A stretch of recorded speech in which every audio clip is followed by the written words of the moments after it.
দ্রুত নির্বাচনের রোডম্যাপ ঘোষণা, দ্রব্যমূল্য সহনীয় রাখা সহ নানা দাবিতে সারা দেশের বিভিন্ন জেলায় চলছে বিএনপির সমাবেশ। এ বিষয়ে আরো জানাতে বগুড়া থেকে আমাদের সাথে যুক্ত হচ্ছেন সহকর্মী আব্দুস সালাম বাবু। সমাবেশের এখনকার কি খবর, কি কার্যক্রম চলছে সেখানে জানাবেন, আর কি দাবি করছেন নেতাকর্মীরা? নেতাকর্মীরা জানাচ্ছেন যে নির্বাচন না হওয়া পর্যন্ত এবং গণতন্ত্র পুনরুদ্ধার না হওয়া পর্যন্ত তারা কিন্তু রাজপথেই থাকবে। এবং আজকের এই সমাবেশে অংশগ্রহণ করেছেন বিএনপি চেয়ারপারসনের উপদেষ্টা বীর মুক্তিযোদ্ধা আব্দুস সালাম। তিনি প্রধান অতিথি হিসেবে উপস্থিত রয়েছেন এবং বিশেষ অতিথি রয়েছেন চেয়ারপারসন উপদেষ্টা অ্যাডভোকেট কে মাহবুবুর রহমান, হেলালুজ্জামান লালু সহ দলীয়।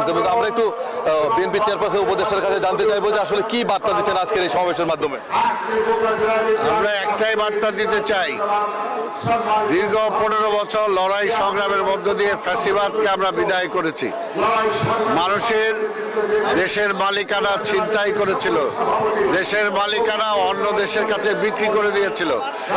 সেই জনগণের মালিকানা ফিরিয়ে পাওয়ার জন্যই যে নির্বাচন, সেই নির্বাচন যত দ্রুত সম্ভব এই দেশের মানুষকে উপহার দিবে এবং নির্বাচিত সরকার এসে এই দেশের জাতীয় সমস্যার সমাধান করবে, এটাই হলো আমাদের মূল কথা।